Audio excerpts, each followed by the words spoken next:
Hi friends, ನಮಸ್ಕಾರ ಎಲ್ಲರಿಗೂ. ಎಲ್ಲರೂ ಹೇಗಿದ್ದೀರಾ? ಎಲ್ಲರೂ ಆರಾಮವಾಗಿ, ಕ್ಷೇಮವಾಗಿ, ಆರೋಗ್ಯವಾಗಿದ್ದೀರಾ ಅಂತ ಭಾವಿಸ್ತಾ ಇವತ್ತಿನ ರೆಸಿಪಿ ವ್ಲಾಗ್ನ ಶುರು ಮಾಡಾಕ್ತೀನಿ. ಸೊ ಇವತ್ತು ನಮ್ಮ ಮನೆಯಲ್ಲಿ ಮುಂಜಾನೆ ಬ್ರೇಕ್ಫಾಸ್ಟ್ ರೆಸಿಪಿನ ತುಂಬ ಸ್ಪೆಷಲ್ ಆಗಿ ಹೆಲ್ದಿಯಾಗಿರೋದನ್ನು ಪ್ರಿಪೇರ್ ಮಾಡಾತೀನಿ. ಅದು ಏನಪ್ಪ ಅಂತ ಅಂದರೆ ಹಚ್ಚ ಹಸಿರಾಗಿರೋ ಹೆಸರು ಕಾಳಿನ ಪೆಸರಟ್ಟು. ಸಿಂಪಲ್ಲಾಗಿ ಹೇಳಬೇಕು ಅಂದರೆ ಹೆಸರು ಕಾಳಿನ ದೋಸೆ. ಬೆಳಗಿನ ನಾಷ್ಟಕ್ಕೆ ದಿಢೀರಾಗಿ ಏನಪ್ಪ ಮಾಡಬೇಕು ಅಂತ ಯೋಚನೆ ಮಾಡ್ತಾ ಇರೋರ್ಗಂತೂ ಇದೊಂದು best healthy and easy option ಅಂತಲೇ ಹೇಳ್ಬೋದು.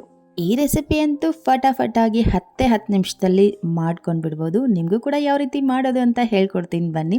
ಸೊ ನಾನಿಲ್ಲಿ ರಾತ್ರಿನೇ ಹೆಸರು ಕಾಳು, ಸ್ವಲ್ಪ ಅಕ್ಕಿ, ಸ್ವಲ್ಪ ಕಾಬೂಲ್ ಕಡಲೆ, ಹಾಗೆ ಸ್ವಲ್ಪ ಸಾಬುದಾನಿ, ಅದ್ರ ಜೊತೆಗೆ ಓಟ್ಸ್ನ ಹಾಕಿ ನೆನೆಸಿ ಇಟ್ಕೊಂಡಿದ್ದೀನಿ. ಓಟ್ಸ್ ಆಪ್ಷನಲ್ಲು ಇದ್ದರೆ ಹಾಕ್ಬೋದು, ಇಲ್ಲದೇ ಇದ್ದರೆ ಸ್ಕಿಪ್ ಮಾಡ್ಬೋದು. ಇನ್ನು ಇಲ್ಲಿ ಮೆಜರ್ಮೆಂಟ್ ವಿಚಾರಕ್ಕೆ ಬಂದರೆ ಯಾವುದೇ ರೀತಿ ಮೆಜರ್ಮೆಂಟ್ ಇಲ್ಲ. ಇದು ಹೆಸರು ಕಾಳಿನ ಪೆಸರಟ್ ಆಗಿರೋದ್ರಿಂದ ಹೆಸರು ಕಾಳು ಕ್ವಾಂಟಿಟಿ ಜಾಸ್ತಿ ಇರಬೇಕು. ಅಕ್ಕಿ, ಕಾಬೂಲ್ ಕಡಲೆ ನೀವು ಬೇರೆ ಏನಾದರೂ ಕಾಳುಗಳನ್ನ ಸೇರಿಸಿದ್ರೆ ಅದ್ರ ಕ್ವಾಂಟಿಟಿ ಕಡಿಮೆ ಇರಬೇಕು, ಜಾಸ್ತಿ ಹೆಸರು ಕಾಳು ಇರಬೇಕು ಅಷ್ಟೇ. ನಾನಿಲ್ಲಿ 4 ಜನಕ್ಕಾಗುವಷ್ಟು ದೋಸೆ ಮಾಡಾಕತ್ತೀನಿ. ಸೊ ಇನ್ನು ಎಕ್ಸ್ಟ್ರಾ ನೀರನ್ನು ಎತ್ತಿ ಸ್ವಲ್ಪ ಬೌಲ್ಗೆ ಹಾಕಿ ಎತ್ತಿಟ್ಕೋತೀನಿ, ಯಾಕಂದರೆ ನಾನು ಓಟ್ಸ್ ಹಾಕಿರೋ ನೀರಲ್ಲ, ಸೊ ಅದನ್ನು ವೇಸ್ಟ್ ಮಾಡೋಕ್ಕೆ ಇಷ್ಟಪಡೋದಿಲ್ಲ. ಆಮೇಲೆ ಈ ಹೆಸರು ಕಾಳಿಗೆ ನಾನು ಸ್ವಲ್ಪ ಕೊತ್ತಂಬರಿ ಸೊಪ್ಪು, ಶುಂಠಿ, ಜೀರಿಗೆ, ಹಸಿರು ಮೆಣಸಿನ್ಕಾಯಿ ಮತ್ತು ಕರಿಬೇವು ಸೊಪ್ಪು, ಪುದೀನ ಎಲೆ ಇದ್ದರೆ ಪುದೀನ ಎಲೆನ ಸೇರಿಸ್ಕೊಳ್ಳಿ. ನನ್ನ ಹತ್ರ ಪುದೀನ ಎಲೆ ಇರಲಿಲ್ಲ, ಸೊ ಹಂಗಾಗಿ ಹಾಕಿಲ್ಲ. ಇನ್ನು ಇದೆಲ್ಲನೂ ಹಾಕಿ ರುಚಿಗೆ ತಕ್ಕಷ್ಟು ಉಪ್ಪು, ಕಲ್ಲುಪ್ಪನ್ನು ಇವಾಗಲೇ ಸೇರಿಸಿದ್ರೆ ಒಳ್ಳೆಯದು. ನೀವು ಬೇಕಿದ್ರೆ ಆಮೇಲೆ ಪುಡಿ ಉಪ್ಪನ್ನು ಕೂಡ ಸೇರಿಸ್ಬೋದು. ಇನ್ನು ಇದಕ್ಕೆ ಸ್ವಲ್ಪ ನಾನು ಕೆಂಪು ಸಕ್ಕರೆಯನ್ನು ಹಾಕತ್ತೀನಿ. ನಿಮ್ಮ ಹತ್ರ ಕೆಂಪು ಸಕ್ಕರೆ ಇರಲಿಲ್ಲ ಅಂದರೆ ನಾರ್ಮಲ್ ಸಕ್ಕರೆ ಹಾಕ್ಬೋದು. ಸಕ್ಕರೆ ಹಾಕೋ ಉದ್ದೇಶ ದೋಸೆ ಕಲರು ಆಮೇಲೆ ಟೇಸ್ಟು ಚೆನ್ನಾಗಿ ಬರ್ತೈತಿ. ಸೊ ಹಾಗಾಗಿ ಇವಾಗ ಇದನ್ನು ರುಬ್ಕೊಂಡು ತಗೊತೀನಿ.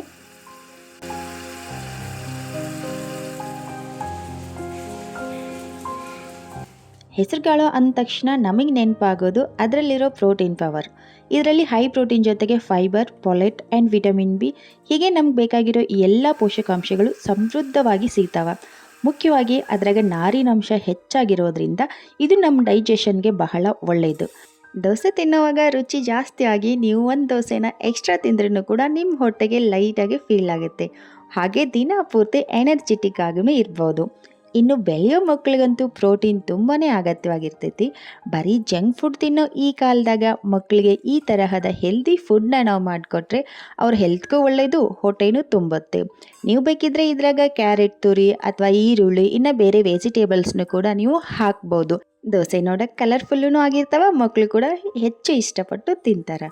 ಇವಾಗ ಹೆಸರು ಕಾಳಿನ ಬ್ಯಾಟರ್ ರೆಡಿ ಆಯಿತು. ನಾನು ಆವಾಗಲೇ ಎತ್ತಿಟ್ಟಿದ್ದ ನೀರು ಕೂಡ ಅದ್ರಾಗ ಸೇರಿಸ್ಕೊಂಡೀನಿ. ಈ ಬ್ಯಾಟರ್ ಕನ್ಸಿಸ್ಟೆನ್ಸಿ ದೋಸೆ ಬ್ಯಾಟರ್ ಥರ ಇರಬೇಕು.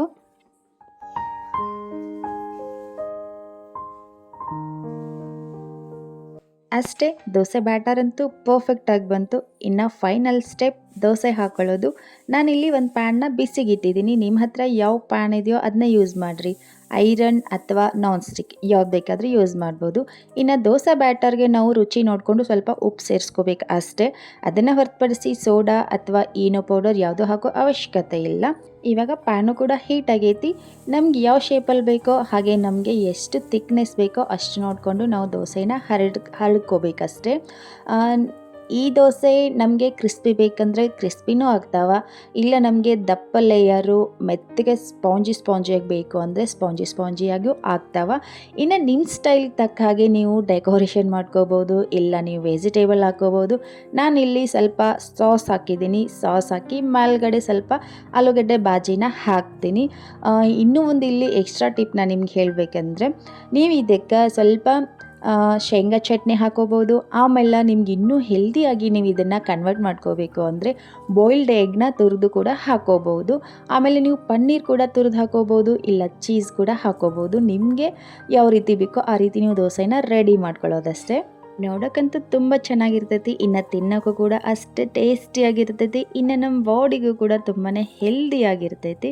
ಸೊ ಈ ದೋಸೆನ ಮಿಸ್ ಮಾಡೋಕ್ಕೆ ಹೋಗಬೇಡಿ. ವಾರದಾಗ ಒಂದು 2 ಸಾರಿನಾದರೂ ನೀವು ಈ ದೋಸೆನ ಮಾಡಿ ಮಕ್ಕಳಿಗೂ ಕೊಡಿ, ಫ್ಯಾಮಿಲಿಯವ್ರಿಗೆ ತಿನ್ನಿಸಿ, ನೀವು ತಿಂದು ಆರೋಗ್ಯವಾಗಿರಿ.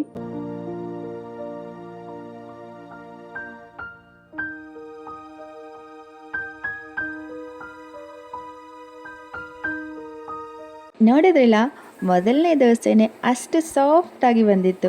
ಇನ್ನು ಸೆಕೆಂಡ್ ರೌಂಡ್ ದೋಸೆ ಅಂತೂ ಸ್ವಲ್ಪ ಬ್ಯಾಟರ್ ತಗೊಂಡು ಕಾದಿರೋ ಹೆಂಚಿಗೆ ಹಾಕಿ ಮೇಲಿಂದ ಸ್ವಲ್ಪ ಎಣ್ಣೆ ಅಥವಾ ತುಪ್ಪನ ಹಾಕಿ ಮೀಡಿಯಮ್ ಫ್ಲೇಮ್ನಾಗ ರೋಸ್ಟ್ ಮಾಡಿಕೊಂಡ್ರೆ ಅಂತೂ ದೋಸೆ ಗೋಲ್ಡನ್ ಆ್ಯಂಡ್ ಕ್ರಿಸ್ಪಿಯಾಗಿ ಬಂದಿರುತ್ತೆ. ಅದನ್ನು ನೋಡೋದು ಕಣ್ಣಿಗೆ ಒಂದು ರೀತಿ ಹಬ್ಬ ಅಂತಲೇ ಹೇಳ್ಬೋದು. ನಿಜ ಹೇಳ್ತೀನಿ, ನಮಗೆ ದಿನಾ ಒಂದೇ ರೀತಿ ತಿಂಡಿ ತಿಂದು ತಿಂದು ಬೇಜಾರಾದಾಗ ಅಥವಾ ವೆಯ್ಟ್ ಲಾಸ್ ಮಾಡಬೇಕು ಅಂದ್ಕೊಂಡಾಗ ರುಚಿ ಪ್ಲಸ್ ಆರೋಗ್ಯ ಎರಡನ್ನೂ ಬ್ಯಾಲೆನ್ಸ್ ಮಾಡೋ ಆಪ್ಷನ್ ಸಿಗೋದು ಬಹಳ ಅಪರೂಪ. ಆದರೆ ಈ ಪೆಸರೆಟ್ ಮಾತ್ರ ಯಮ್ಮಿ ಆ್ಯಂಡ್ ಹೆಲ್ದಿ ಅನ್ನೋದಕ್ಕೆ ಪರ್ಫೆಕ್ಟ್ ಎಕ್ಸಾಂಪಲ್. ಹಾಗೆ ದೋಸೆನ ಇಷ್ಟಪಡದೇ ಇರೋರು ಭೂಮಿ ಮೇಲೆ ಯಾರೂ ಇಲ್ಲ ಅನ್ಕೋತೀನಿ. ಜಸ್ಟ್ 10 ನಿಮಿಷದಲ್ಲಿ ರೆಡಿಯಾಗೋ ಈ ಕ್ರಿಸ್ಪಿ ದೋಸೆಗೆ ಒಂದು ಖಾರವಾಗಿರೋ ಚಟ್ನಿ ಜೊತೆಗೆ ಸಾಂಬಾರು ಮತ್ತು ಆಲೂಗಡ್ಡೆ ಭಾಜಿ ಇದ್ದರೆ ಅಂತೂ ಹೋಟೆಲ್ ಫೀಲ್ ಕೊಡೋದಂತೂ ಪಕ್ಕನೇ.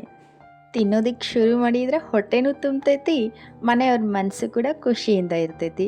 ಸೊ ಇನ್ನೂ ಯಾಕೆ ತಡ ಮಾಡಾಕತ್ತೀರಿ? ನೀವು ಕೂಡ ಈ ರೆಸಿಪಿನ ಟ್ರೈ ಮಾಡಿ, ಮನೆಯವ್ರಿಗೆಲ್ರಿಗೂ ಇಷ್ಟ ಆಗ್ತೈತಿ. ಹಾಗೆ ರೆಸಿಪಿ ಟ್ರೈ ಮಾಡಿ ಟೇಸ್ಟ್ ಯಾವ ರೀತಿ ಬಂತು ಅಂತ ನನಗೆ ಕಾಮೆಂಟ್ ಬಾಕ್ಸ್ನಾಗ ತಿಳಿಸೋದು ಮಾತ್ರ ಮರಿಬೇಡ್ರಿ.